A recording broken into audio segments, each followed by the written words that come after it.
Good morning, dear students. So in the last class, we were discussing about the data warehouse implementation. In that, we have studied about what are the different aspects we need to consider. That is, in order to efficiently implement the data warehouse. So in that, I already explained two that is factors or the elements. So first one is we need to support the highly efficient cube computation that we have studied, and second topic is about access methods. For that, we have got the bitmap index and the join index. Okay. So now coming to the efficient query processing techniques.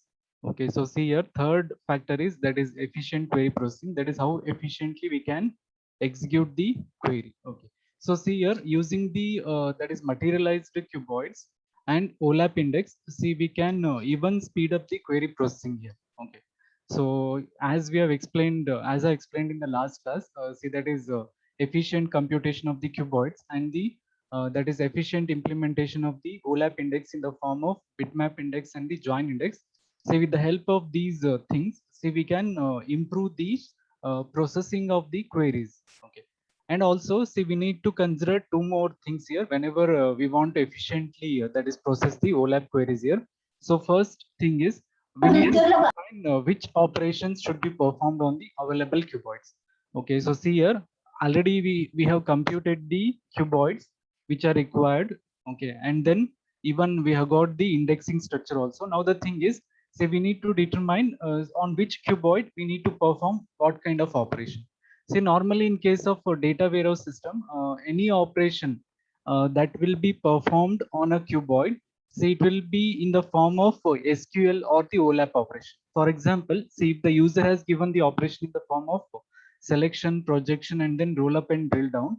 See all these selection, projection, roll up, and drill down operations. See they must be converted into their corresponding SQL format, because ultimately the data will be stored in the format of relational DBMS system. So whenever the user has given the operations in the form of selection, projection, and then roll up and drill down, you need to transform that query into a SQL query or the operation. Okay. So for example, see if you have got the slicing and dicing operation. So that is an OLAP operation here. Slice and dice. See, that is a selection operation. So we need to convert that slice and dice OLAP operation into SQL format operation. So in the SQL terms, see, we are going to call this slice and dice operation as selection and projection operation. Okay. So that is the first thing. We need to determine which operation we need to perform on the available cuboids. See, if the user is giving the OLAP operations in the form of selection, projection, okay, that is slicing and dicing, and then roll up and drill down, then we need to convert that OLAP operation into SQL operation. So one example is, if you have got this slicing and dicing operation on a data cube, then we need to convert that slicing and dicing operation into a corresponding selection and projection operation. Okay, so this is the first thing we need to consider whenever we want to efficiently process the OLAP queries here. Okay, so second thing is, we need to determine which materialized cuboids are relevant for performing our operation. Determine to which materialized cuboids the relevant operations should be applied.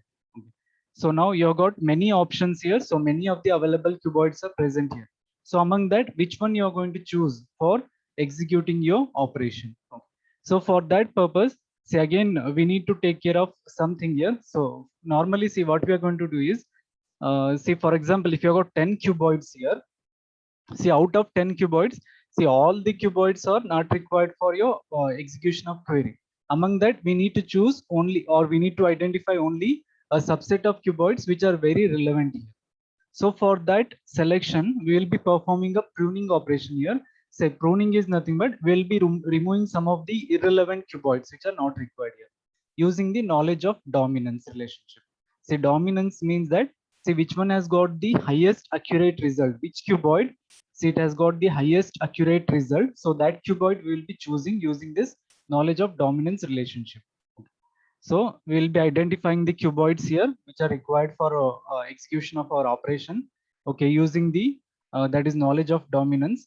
Okay, and then see after pruning or selecting subset of cuboids here, we need to determine the cost of executing the that is operation also. That is which cuboid say it will be that is incurring a less cost here for executing the query. We need to estimate the cost here. Okay, and then say the cuboid which has got the least cost for executing the operation, so that we will be choosing here. Okay, so see here, second point is, say we need to determine on which of the available cuboids we can execute your SQL query here. Okay, so in order to identify that, we need to select a subset of cuboids by considering the knowledge of dominance. Okay, so that is which one is the accurate cuboid on which I can perform my operation, that I need to choose. And also one more thing is, we can choose the cuboid based on the cost also. So that is the cuboid which is going to consume a less cost here, so that we will be choosing here for executing a query. So these are the two things we need to consider, so in order to efficiently implement the queries here. Okay, so first thing is, say we need to determine which operation we can perform on the available cuboid. Suppose, say if the user knowledge, that is worker, if he is giving the query in the form of OLAP operation, that is selection, projection, roll up and drill down, then we need to convert that OLAP operation into its corresponding SQL query. That is the first thing.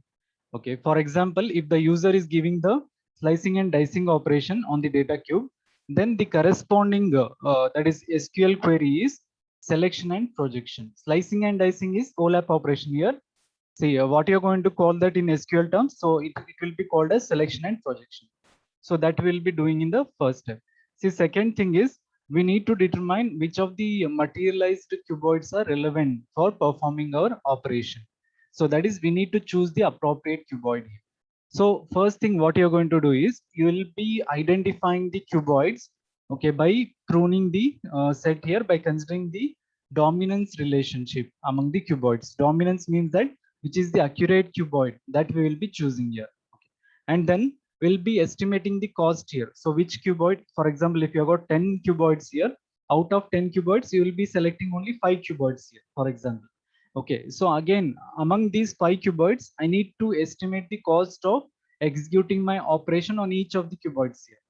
And then see, out of these 5 cuboids, I will be choosing the cuboid, see, that is going to take the less cost or the least cost. That cuboid will be chosen to execute my operation. Okay, so these are the parameters. So we need to consider whenever we want to efficiently implement the, that is the OLAP operations or the queries here. Okay. So now coming to one of the examples. So see here, see already I explained, see that is we have defined one of the cube, that is sales cube, using the define cube statement, SQL statement. Okay, so this is the statement which we had written, that is sales cube, and then 3 dimensions we had considered, time, item, and then location, and then the measure is that is sales in dollars here. Okay, and then see in these, see we have got 3 dimensions, and each dimension has got its own that is concept hierarchies or the dimension hierarchies here. So if you consider the time, so what is the concept hierarchy for time? See, we'll be having the attributes like day and then month, quarter, and then year. So this is for time. And in the same way, if we consider the item, we'll be having the concept hierarchy in this form. Item name that can map to brand, and then brand can map to type. Okay, now coming to locations. In case of location, concept hierarchy is street, city, and then province or state, and then country. So this is the concept hierarchy with respect to location. Okay. So now the thing is, see on this given that is data cube, see I want to execute a query here. Okay, so on these 2 dimensions, that is brand and then province or state. So I want to execute a query using these 2 dimensions, that is brand and province or state. Okay, and then the selection that is condition is year should be equal to 2010. Okay.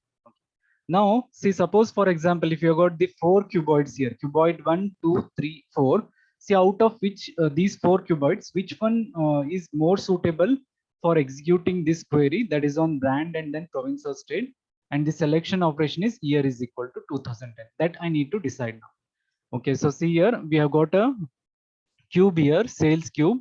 See in that we have got 3 dimensions, time, item, and then location. Okay. And each of these dimensions, they have got their concept hierarchies. So implicitly, as I said, there will be a concept hierarchy which is present in each of the dimensions. Okay. Now the thing is, See, on this cube, I want to execute my query. That query is based on two dimensions here, brand and then state. So on these two, that is dimensions, I want to execute my query. And the selection condition is year is equal to 2010. So I want to select the cells which satisfy this condition. So now in order to execute my query, I have got four different cuboids here, cuboid 1 and then cuboid 2, cuboid 3 and then cuboid 4. See, cuboid 1, see it is defined for these attributes, year, item name and then city. Cuboid 2 is defined for year, brand and country. And then cuboid 3 is defined for year, brand and then state. And then cuboid 4 is defined for item name and then province or state. And condition is year is equal to 2010. So now among these four cuboids, so which one is more relevant here? That I need to choose now. Okay, that I need to decide. So if you look here, so if you look at the cuboid 1, 2, and then 3 and 4, see among these, say since my query is based on brand and then state, see I can't use the second cuboid here. So see here, brand I have got, okay, a dimension brand is present or the attribute brand is present here.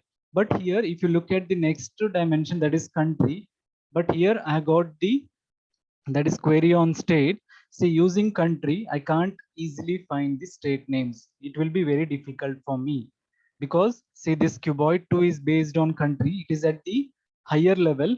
See, from the higher level to lower level, so it will be quite difficult to map for me. So I need to that is avoid using this second cuboid. So I can't use the second cuboid. See, because this country is at the higher level of the granularity from the higher level to lower level. So it will be quite difficult for me to map or in order to get the data. So since this, my query is based on the dimension state, so I can't use this second cuboid. Okay, now among these 1, 3 and 4, I need to decide which one is more relevant here. Okay, so now if you observe here, so see here cuboid 1, okay, if you look at the cuboid 1, okay, so it is based on item name and then city. Okay, so item name and then city, they are at lower level. Okay, so that is at the lower level of the concept hierarchy, they can be easily mapped to the higher level like brand and then state. But suppose if you got more number of that is cells which are present in this cuboid, then it will be quite difficult, so it is going to consume more cost here. So again, say I can't use this cuboid 1. So cuboid 1, see, even though it has got the item name and then city, which can be easily mapped to brand and then state. See, suppose if you have got more cells in the cube, if more values are present for this item name and then city, then it is going to incur you with a more cost. Okay, so since I need to choose a cuboid with the lower cost, so I can check for the next two, that is cuboid 3 and then cuboid 4. See, now coming to the cuboid 3 and then cuboid 4. See, this contains brand and then province or state. Okay, so more relevant data is present here. Okay, and then in the cuboid 4, see here also we have got the item name and then province or state. See, among these I need to choose now. Okay, so if you look at the cuboid 3, okay, see cuboid 3 will be smaller compared to cuboid 4. See, the reason is already it contains the details regarding brand and then state, so I can easily use this one. Okay, so cuboid 4, see again, see I can't use this one because see here item name, see it is at the lower level, again you need to map that to the brand. Okay, so again it is going to incur you with the more cost. So more appropriate cuboid for executing your query is cuboid 3 here. Okay, suppose if you got the efficient that is index structure, so then you can even go for the cuboid 4 also. Okay. So see here, see in this example, see what we have done is we want to execute a query on the brand and then province or state with the selection condition, that is year is equal to 2010. Okay. So now if you look at the available cuboids, okay, these are defined on these attributes of the dimensions here. See, if I look at the cuboid 2, obviously we cannot use this cuboid 2. See, the reason is, see, this has been defined for the attribute country, but my query is based on the state. So again, from the higher level to lower level mapping process, it is going to take more time, and also it will be quite difficult for me because see this is for the country, okay, and this has been for state. There will be many states which are present in the country, so I can't use this cuboid 2. So I need to remove this one. Now available options are cuboid 1, 3, and then 4. See, among these cuboid 1, 3, and 4, see this cuboid 1, it has been defined for item name and then city. See, even though they can be mapped to brand, corresponding brand and then state, it is going to incur you with the more cost. Suppose if you got more number of cells in your cuboid. If there are more cells present in the cuboid, then there will be more cost, okay, for mapping process. So again, I can't use this cuboid 1. Now among these two, I need to choose cuboid 3 and then cuboid 4. See, obviously cuboid 3, see, it is at the same level on which my query is based, that is brand and then state. So I can easily use this one, okay, because it will be smaller to compute and also it incurs less cost here. So I can go with the cuboid 3 instead of cuboid 4. Okay. And again, even I can use the cuboid 4 also. See, whenever I have got that is efficient index structure. See, if you have got efficient index structure, then you can go for the cuboid 4. Okay. So this is the efficient processing of, that is OLAP queries here. Okay. So now coming to the last topic in this chapter. See, this is the second important question in this chapter. See, first question which I told is that is about the indexing. OLAP, that is indexing structure, bitmap index and join index. That is two things we have got in that. Okay, now coming to the second important topic in this chapter is that is types of OLAP servers. Okay. See here, in the first module, while explaining the data warehouse architectures, they are told that, see, we have got three layers or the tiers in a three-tier architecture. Okay. So bottom tier is data warehouse server, and middle tier is, that is OLAP server, and that is top tier is front-end tools. These are the three different tiers which we have got in the three-tier architecture of a data warehouse. So this OLAP server, see, it will be present in the middle layer of a data warehouse architecture. Okay. See, out of the three layers where this OLAP server is going to lie, so it is present at the middle tier or middle layer of the data warehouse structure. Okay. So now the thing is, see, ultimately these business users, see, business users are nothing but knowledge workers. See, they will be using the OLAP servers for analysis of the data and in order to take their decisions. Okay. Now the thing is, see, this OLAP server, see, it will be presenting the business users with the multi-dimensional data. Okay, that is the knowledge workers or the business users. See, they want to analyze the data which is available in a data server. See, that data will be given by the OLAP servers to the business users in the multi-dimensional format. Okay, so that multi-dimensional data will be used by the business users to perform their analysis and for taking their decisions. Okay, so whenever these business users are using this OLAP server, see, they will not be bothered about the implementation details. Okay, that is how that data is stored, in which format it is stored, and what is the physical structure that is used for storing the data. For all those details, they are not bothered. Only thing is, see, they will be using that OLAP server for performing their operation. So this OLAP server, see, it is providing one of the advantage to the business users, that is, see, without bothering about the implementation details, business users can easily perform their task of analysis and the that is for taking their decision. Okay.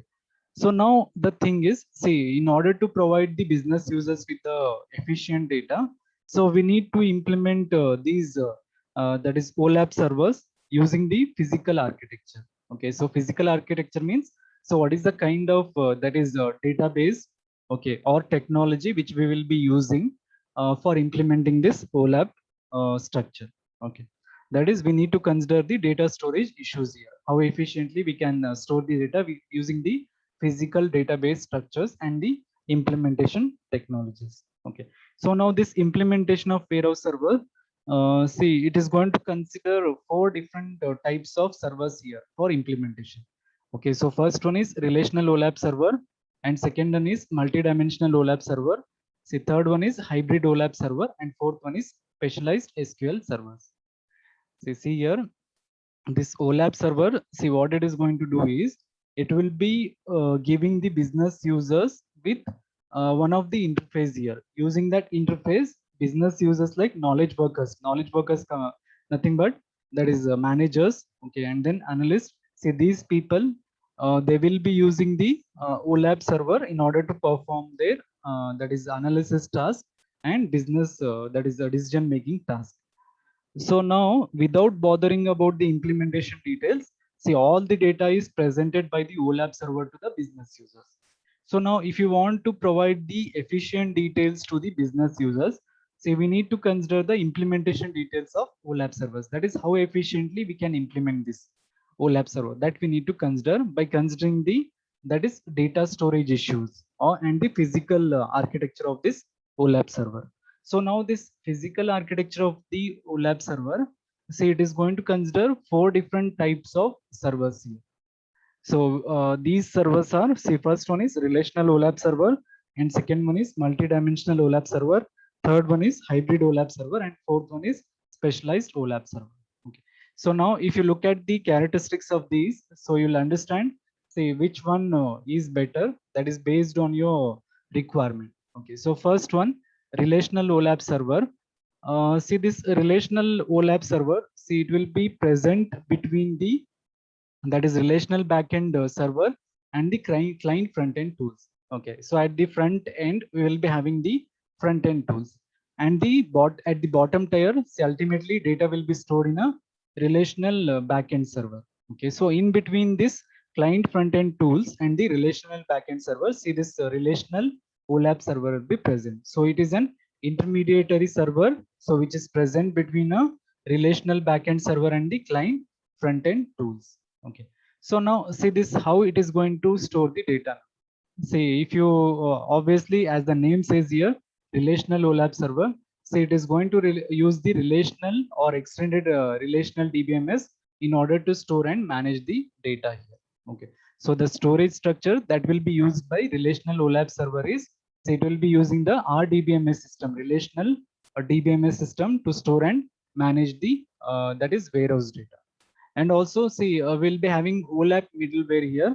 See, in order to support some of the missing pieces. Missing pieces means, suppose if some kind of data, say if it is missing in a data warehouse, see that will be provided with the help of OLAP middleware here.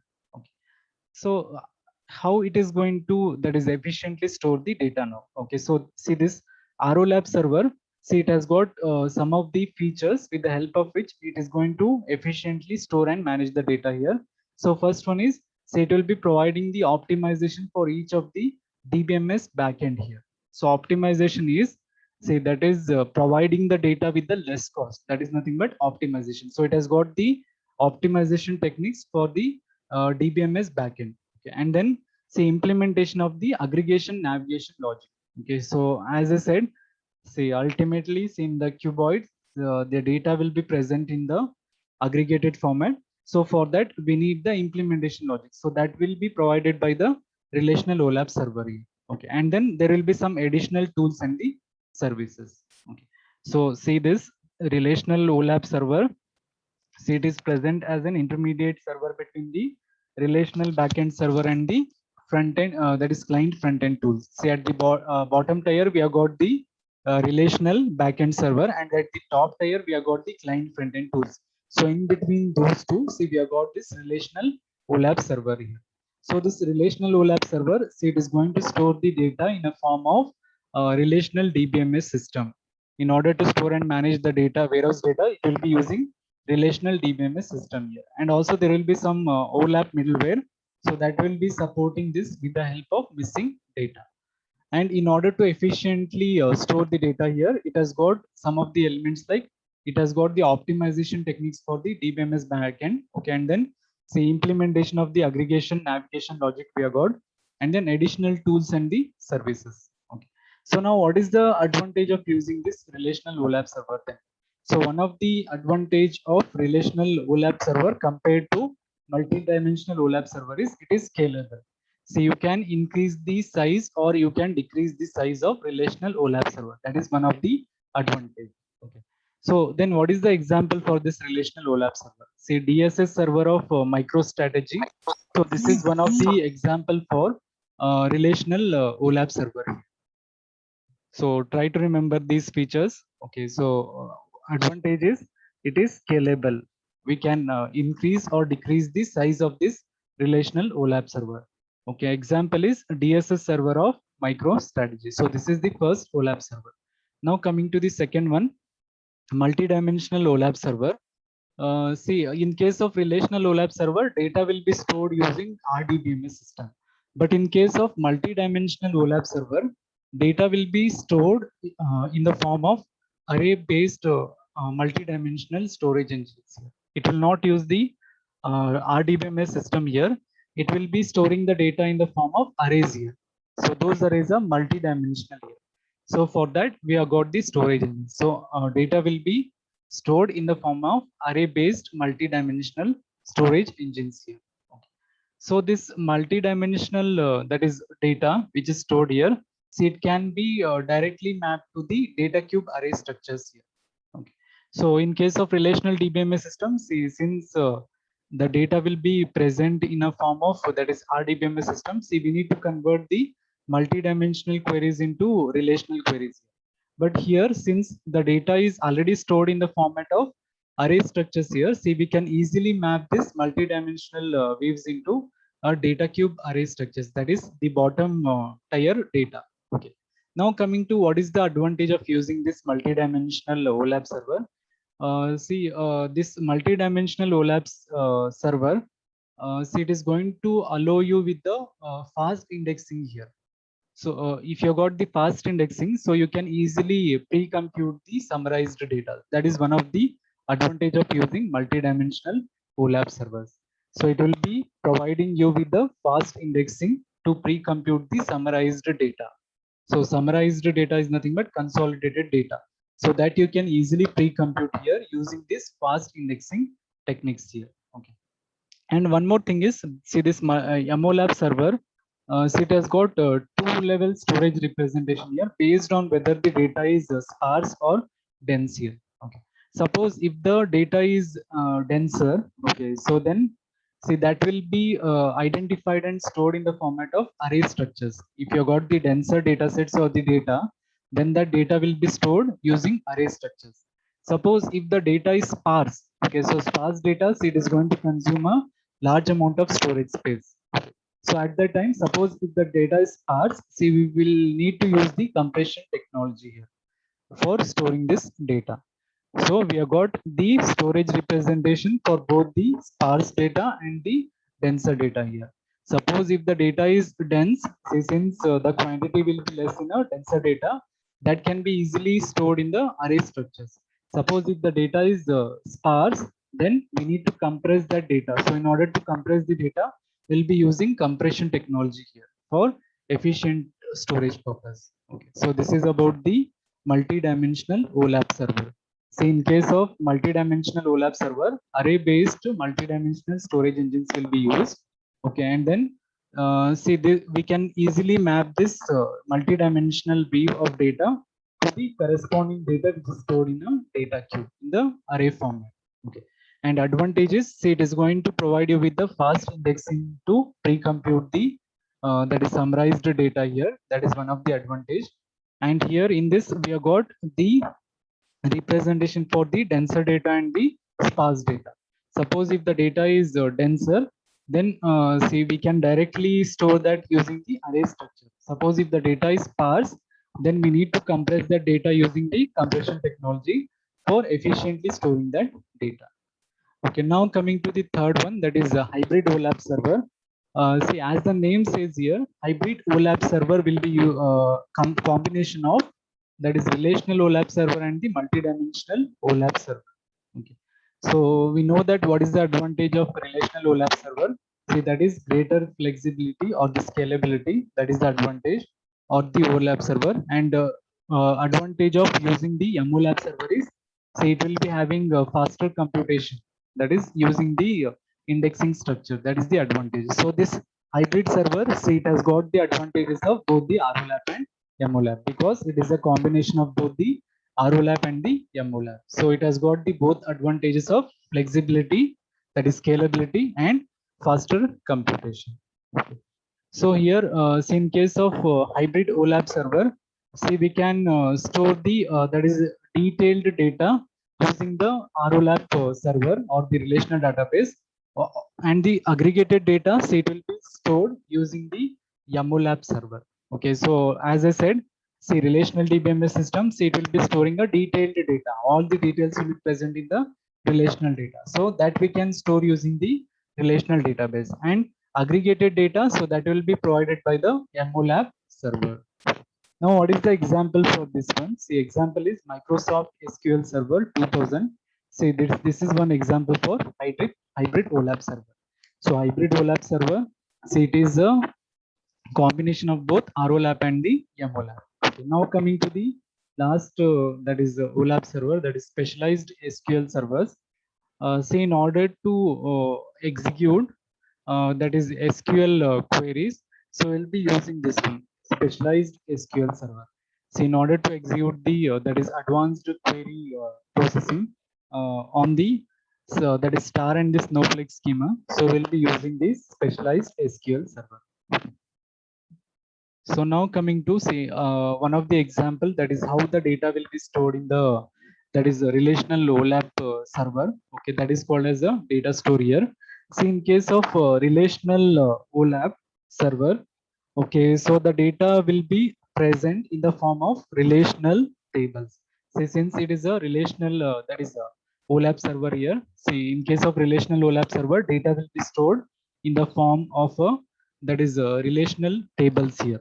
Okay, so now here, see, if you look at this one, see, we have got the detailed data and also summarized data. For example, so see here, see, if you look at the RID 1001, so this data is for the day, that is 15th October 2010. So it is a detailed data. And second row, so it is a data with respect to that is day 23rd October 2010. Okay. So even we can store the summarized data also. So if you look at the row, that is 5001 here, so 5001 contains the data with respect to all the days of the October month in the year 2010. That is, it is going to store both the detailed data and also summarized data. Okay, so based on that, so see here, we have got two different types of the fact tables. So first one is the base fact table. See, base fact table, see, it will be storing the data with respect to base cuboid. Okay, and second one is summarized fact table. See, summarized fact table will be storing the aggregated data. So these two rows, they correspond to the base fact table, because see, they are containing the data with respect to base cuboid. Okay, and see this last row, okay, that is a row with respect to 5001 RID. So it is containing the aggregated data here. Okay, so that aggregated data will be stored in the that is summary fact table here. Okay, so this both the that is base fact table and the aggregated fact table, see, they will be present here in case of ROLAP server. Okay, see, just I will repeat whatever what are the things we have studied. Okay, so first one is we have seen the relational OLAP server, that is first thing. The second one is multi-dimensional OLAP server, and third one is hybrid OLAP server, and then fourth one is specialized OLAP server. So these are the four different types of the OLAP servers. Okay, so next topic, so better I will discuss in the next class. Okay, now see, we have got only 1 minute. Okay, so you do one thing. Okay, I need to take the attendance. You just log out and log in again. Okay, so I'll take the attendance, and later you can log out.